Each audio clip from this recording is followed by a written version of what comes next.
Friends వచ్చేసా Baahubali release కలెక్షన్స్తో మీ ముందుకి. So maximum మాట్లాడుకునేటటువంటి ప్రయత్నం చేద్దాం.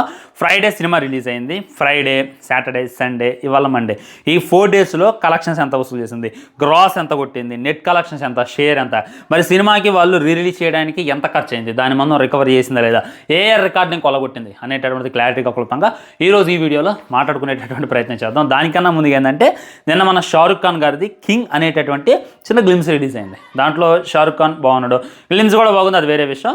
సో ఇక్కడ ప్రభాస్ ఫ్యాన్స్ ట్రిగర్ అయ్యారు. ప్రభాస్ ఫ్యాన్స్ బాగా ట్రిగర్ అయ్యి ప్రభాస్ ఫ్యాన్స్ మన షారుఖ్ ఖాన్ ట్రోల్ చేస్తున్నారు, ఆ సినిమా టైటిల్ని కూడా ట్రోల్ చేస్తున్నారు. రీజన్ ఏంటంటే మీ అందరికీ తెలుసు కింగ్ అనేటటువంటి టైటిల్కి అర్హులెవరు టాలీవుడ్లో సినిమా ఇండస్ట్రీలో అంటే ఖచ్చితంగా మా ప్రభాసేరా అని చెప్పి ప్రభాస్ ఫ్యాన్స్ అయితే ధీమా వ్యక్తం చేస్తున్నారు. ఎందుకంటే రాజులకే రాజు ప్రభాస్ రాజు అనేటటువంటి నినాదం ఉందా లేదా, అది నాకు తెలిసి ఇండియా మొత్తం తెలుసు, మన తెలుగులో అందరికీ తెలుసు రాజు అంటే ఏంది, కింగ్ అని. సో ఇక్కడ కావాలని చెప్పి షారుఖ్ ఖాన్ ప్రభాస్కు ఉన్నటువంటి ట్యాగ్ లైన్, ప్రభాస్కు ఉన్నటువంటి రాజు కింగ్ అనేటటువంటి ట్యాగ్ లైన్ని లాక్కుంటూ, అందుకే కావాలని చెప్పి కింగ్ అనేటటువంటి ట్యాగ్ లైన్ ఆ సినిమాకి పెట్టిండు. దీనికి ఉన్నటువంటి పెద్ద రీజన్ ఏంటంటే ఆల్రెడీ ప్రభాస్ అన్న ఈ స్పిరిట్ సినిమా కోసం India's biggest super star Prabhas అనేటటువంటి టైటిల్ తను ఇచ్చుకోండు మన వంగ గారు చెప్పి.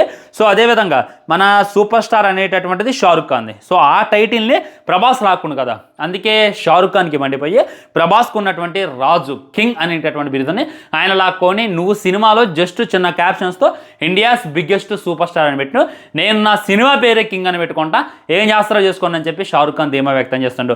షారుఖ్ ఖాన్ ఇండైరెక్ట్గా ప్రభాస్ని ట్రోల్ చేస్తుండు, షారుఖ్ ఖాన్ ఇండైరెక్ట్గా ప్రభాస్ని ఇన్సల్ట్ చేస్తుండు అని చెప్పి కొన్ని మీమ్స్ చూసా, కొన్ని ట్రోల్ పోస్టులు చూసి ఇది నాకు నవ్వొచ్చిందనమాట. ఈ రాజులకే రాజు ప్రభాస్ రాజు అనేటటువంటిది ఓన్లీ తెలుగు స్టేట్స్లోనే. వాళ్ళకి తెలుసా ఆల్రెడీ ఈ స్పిరిట్ సినిమా కన్నా ముందే షారుఖ్ ఖాన్ ఈ సినిమాని స్టార్ట్ చేసిండు, కింగ్ అనేటటువంటి సినిమాని స్టార్ట్ చేసిండు. కాకపోతే టైటిల్ గ్లిమ్స్ నేను చేశారు, అది ఎప్పుడో లీక్ అయింది. ఆ విషయం కూడా మీ అందరికీ తెలుసు. కావాలంటే వెళ్ళి యూట్యూబ్లో సెర్చ్ చూడండి, మీకు కింగ్ సినిమా కోసం ఎదురు చూస్తున్నారా, స్పిరిట్ కోసం ఎదురు చూస్తున్నారా అని చెప్పి ఈ స్పిరిట్ గ్లిమ్స్ కన్నా ముందే డిస్కషన్ జరిగింది అనేటటువంటిది 100% వాస్తవం. సో ఈ లోపులోనే మనవాడు రేంజ్ వేరబ్బా, మీరు ఎన్నేం చెప్పండి, రిలీజ్తో కూడా కొన్ని కలెక్షన్స్ అక్కడ పెట్టగలడు, మెయిన్ రిలీజ్తో కూడా. ఆ పార్ట్ 2తోనే వస్తేనే పేగలం రా అనుకునేటటువంటి రోజులు ఇవి. పార్ట్ 1తో వచ్చి కూడా కొత్త కోసేటటువంటి రికార్డు అయింది. అలాంటి ఆయనకి షారుఖ్ ఖాన్కి పోలికలేనే లేదు.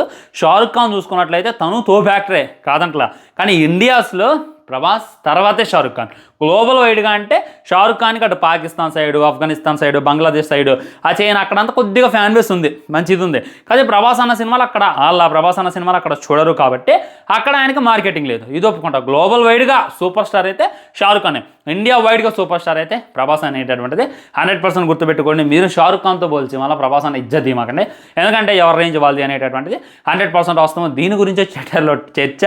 మనోళ్ళు ప్రభాస్ ఫ్యాన్స్ ఎప్పుడు పవన్ కళ్యాణ్ ఫ్యాన్స్, వీళ్ళు టాలీవుడ్లో కొట్టుకునేది, కానీ డైరెక్ట్గా బాలీవుడ్ వాళ్ళతో సున్నమైతే పూసుకున్నారు. ఈ కొద్దిగా ఇంట్రెస్టింగ్ అనిపించినప్పటికీ కొద్దిగా మరి ఇది లేబర్తన్నారు అనేటటువంటి ఫీలింగ్ కూడా నాకు కలిగింది. ఫ్యాన్ వర్స్ అయితే ఆపేయండి. సో ఫైనల్లీ కలెక్షన్స్ ఎంత వచ్చాయి అనేటటువంటిది క్లారిటీగా క్లుప్తంగా ఈరోజు ఈ వీడియోలో మాట్లాడుకునేటటువంటి ప్రయత్నం చేద్దాం ఫ్రెండ్స్.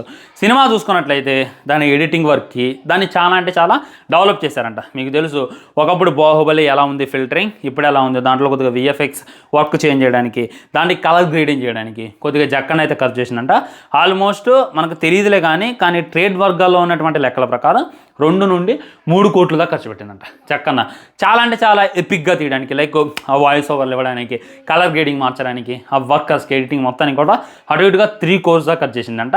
ఆయన ఇప్పుడు కాదంట, 5 సంవత్సరాల క్రితమే అనుకున్నట్టు ఈ విధంగా 1ని 2ని కలిపి రిలీజ్ చేద్దాం, ఎలా ఉంటుంది రెస్పాన్స్ అనేటటువంటి చూద్దాం అని చెప్పి 5 సంవత్సరాలుగా ఆయన ప్లాన్ చేసుకొని వస్తుంటే ఇప్పుడు దానికైతే సన్ని కుదిరింది, ఎప్పుడైతే రిలీజ్ చేసింది. సో జక్కన్న ఏదైనా సినిమా తీయడానికి 5 సంవత్సరాల టైం తీసుకోవడం కాదు, ఏదైనా ఉన్న సినిమాని రిలీజ్ చేయడానికి, దాని ఇంకా కొత్తగా మన వాళ్ళకి ఎలా చూపించరా అనేటటువంటి దానికి కూడా ఒక 5 సంవత్సరాలు తీసుకున్నాను అనేటటువంటిది క్లారిటీగా అర్థమవుతుంది. ఎపిక్ అనే కాదంట, ఇంకా చాలా సినిమాలు ఉంటాయంట, ఇది జస్ట్ బిగినింగే అని చెప్పి అప్పుడు చెప్పిండు. ఇంకా పార్ట్ 3 రావచ్చు, పార్ట్ 4 రావచ్చు, ఇంకా చాలా ఉన్నాయి అనేటటువంటిది ఆయన అయితే చెప్పిండు అనమాట. సో యునైటెడ్లో చూసుకున్నట్లయితే మిలియన్స్లో కలెక్షన్స్ అయితే సంపాదిస్తున్నారు ఫ్రెండ్స్. 1 మిలియన్ ఎప్పుడో దాటేసింది యునైటెడ్లో చూసుకున్నా. వేరే చోట చూసుకున్నా ఇండియాలో కాకుండా బయట నుండి $1 మిలియన్ అయితే వచ్చి కలెక్షన్స్ పడుతున్నాయి అనమాట, దాంట్లో డౌటే లేదు. టికెట్ సేలింగ్ కూడా బాగానే ఉంది, అక్కడ వాళ్ళ వాళ్ళంతా కూడా సీన్స్ని రీక్రియేట్ చేస్తున్నారు. ఐనాక్స్ యునైటెడ్ స్టేట్స్లో థియేటర్స్ ఎంత క్వైట్గా ఉంటాయి, ఎంత సైలెంట్గా ఉంటాయి అనేటటువంటి విషయం మీకు తెలుసు కదా.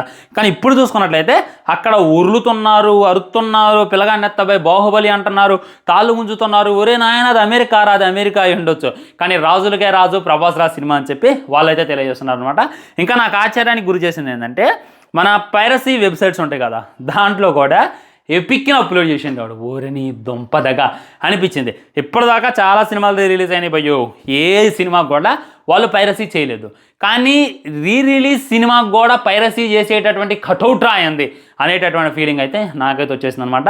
అర్థం చేసుకోండి, యూట్యూబ్లో ఫుల్ మూవీ ఉంది, వేరే హాట్స్టార్లో ఫుల్ మూవీ ఉంది, దాన్ని డౌన్లోడ్ చేసుకొని ఎడిటింగ్ చేసి వాళ్ళు అప్లోడ్ చేసుకోవచ్చు. కానీ అట్టొద్దు, మాకు ఆ థియేటర్ బొమ్మే కావాలి, అయినా చూస్తారనేటటువంటి నమ్మకం. థియేటర్కి వెళ్ళలేని వాళ్ళు కూడా ఈ పైరసీని డౌన్లోడ్ చేసుకొని చూస్తారనేటటువంటిది వాళ్ళకు ఉన్నటువంటి గట్టి నమ్మకం. అయినా కూడా ఆయన కొడుకులు వదలరు, అది ఆయన రేంజ్ అది అనేటటువంటి గుర్తుపెట్టుకోండి. ఏ కలెక్షన్స్ వచ్చాయి, ఎంతెంత లేసిపోయాయి అంటే మీకు తెలుసు, ఖుషీ సినిమాకి 9 కోట్లు రిలీజ్ కలెక్షన్స్, మన అతడు సినిమాకి 8 కోట్లు, అండ్ మన కలయ్య సినిమా కూడా 8 కోట్లు అనమాట. ఇవన్నీ ఇప్పటిదాకా ఉన్నటువంటి రిలీజ్. అండ్ హిందీ వాళ్ళు కూడా ఒక సినిమాని రిలీజ్ చేశారు, అది ఆల్మోస్ట్ కోట్లు వసూలు చేసిందంట, అది అప్పట్లో తోపంట. సో ఆ రికార్డులన్నీ కూడా చెల్లాచెదురు చేసింది. ఇప్పటిదాకా సినిమా చూసుకున్నట్లయితే ఓన్లీ గ్రాస్ చెప్తాను నేను, 48 కోట్లు వసూలు చేసింది, 48 crores. డే 1 30తో స్టార్ట్ చేసి 48 crores, అంటే ఈ 2 daysలో కలుపుకుంటే 18 crores అయితే వసూలు చేసింది. నెట్ కలెక్షన్ చూసుకున్నట్లయితే 25 కోట్ల నెట్ అంటే షేర్ని అయితే వసూలు చేసింది. అంటే పెట్టింది 3 ఇల్లు, కానీ వచ్చింది అంతా ఒకసారి ఉంచుకోండి. అందుకే జక్కన్న తక్కువ కాదు, జస్ట్ టైం పాస్గా వచ్చి SSME 29 షూటింగ్ కొద్దిగా డీల్ అవుతుంది, కొద్దిగా టైం పట్టింది అనేటటువంటి ఉద్దేశంతో జస్ట్ టైం పాస్గా వచ్చి సినిమాని ఎడిటింగ్ చేసుకుంటూ ఉన్నటువంటి దాన్ని మన ముందు పెట్టిండు, ప్రమోషన్ స్పీక్స్లో చేసిండు. దానివల్ల ఏ ఒక్క రికార్డు మిగిలిపోకుండా అన్నీ పటాపంచలే లేచిపోయాయి అనేటటువంటిది 100% వాస్తవం. సో 24 కోట్ల షేర్ని వసూలు చేయటం, 48 కోట్ల గ్రాస్ను వసూలు చేయడం ఒక ఎత్తు అయితే, కర్ణాటకలో కూడా సినిమాని మంచిగా ఆదరిస్తున్నారు. విజువల్స్ ఆల్రెడీ నేను చెప్పిన బాయ్కాట్ అనేటటువంటి టెన్ నడిచింది, ఎందుకంటే కిచ్చా సుదీప్ని సినిమాలో లేకుండా తీసేశారు అనేటటువంటి ఉద్దేశంతో చాలామంది బాయ్కాట్ అని చెప్పి నినాదాలు చేశారు. ఆ తర్వాత వాళ్ళు కూడా ఇంట్రెస్ట్ చూపించారనమాట. అప్పుడు కూడా కర్ణాటకలో చాలామంది బాహుబలి సినిమా చూడలేదంట కొంతమంది. ఇప్పుడు అప్కమింగ్ పొరగలు అది అప్పుడెప్పుడు 2012లో రిలీజ్ అయింది, ఇప్పుడు సినిమా కాదుగా, ఇప్పుడు వచ్చేటటువంటి పొరగలు ఎవరు కూడా దాన్ని చూడలేదంట. సో దాని మీద ఇంట్రెస్ట్ చూపించడానికి వెళ్ళారంట, సినిమా బాగుంది అనేటటువంటి టాక్ రావడంతో కాంతారా సినిమాని పక్కన పెట్టి మరి ఈ బాహుబలి ఎపిక్ కోసం ఎగబడుతున్నారు అనేటటువంటిది 100% వస్తాం. ఆల్మోస్ట్ కర్ణాటక నుండి అటు ఇటుగా 1 కోటి దాకా వచ్చాయంట, తమిళనాడు నుండి 3 కోట్ల దాకా వచ్చాయంట. మొత్తం కలిపి చెప్తున్నాను నేను, మీరు గూగుల్లో కొట్టి అడగమాకండి, ఎందుకంటే గూగుల్ దగ్గర లేనటువంటి ఇన్ఫర్మేషన్ కూడా మన దగ్గర ఉంటుంది. గూగుల్ చెప్పండి కూడా నేనైతే రీసెర్చ్ చేసి మీకు చెప్పేటటువంటి ప్రయత్నం చేస్తున్నాను చెప్పి 100% వస్తాము. అందుకే ఆయన అన్నది రాజులకే రాజు ప్రభాస్ రాజు.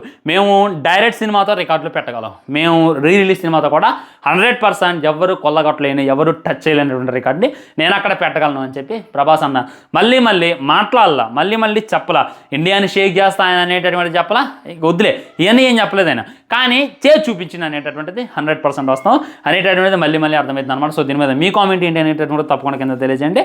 కావాలని చెప్పి కొంతమంది అసలు సినిమా రిలీజ్ అయింది భయ్యా, రికార్డులన్నీ కొట్టింది, 1800 కోట్లు కొట్టినటువంటి సినిమా, మొత్తం నేషనల్లీ ఉనికిచ్చినటువంటి సినిమా, ఇండియన్ ప్రైడ్ సినిమా. ఇప్పుడు రాజమౌళి గారు గొప్ప, ప్రభాస్ గొప్ప, ఎవరు లేచారా ఈ సినిమాతో, ఎవరు కెరియర్ సెట్ అయింది అంటే ఇండియా సినిమా కెరియర్ సెట్ అయింది. ఒకప్పుడు తెలుగు సినిమా అంటే తమిళ సినిమా అనేవాళ్ళు, కానీ ఇప్పుడు మనకంటూ సపరేట్ వచ్చింది. కానీ అంత చేసినా కానీ అంత డౌన్ టు ఎర్త్ ఉండటం అయితే నిజంగా గ్రేట్ అని చెప్పి నేను మళ్ళీ చెప్తాను. అదే ఫ్రెండ్స్, ఆల్రెడీ మన మహేష్ బాబు గారిది, రాజమౌళి గారిది గ్లోబ్ ట్రోటర్ అది చెప్పిన అనమాట, గ్లిమ్స్ అయింది, ఎప్పుడు వస్తుంది, మొన్న హాట్స్టార్లో ఏదో చిన్న ప్లే అయింది, దాని గురించి కూడా ఫుల్ క్లారిటీ ఇచ్చిన. డెఫినెట్లీ ఐ బటన్ లేదు, ఎన్ స్క్రీన్లో వస్తుంది, ఆ వీడియో చూసేటటువంటి ప్రయత్నం చేయండి. ఛానల్ సబ్స్క్రైబ్ చేసుకుని వీడియో లైక్ చేయండి, షేర్ చేయండి. వందే మాత్రం జై హింద్.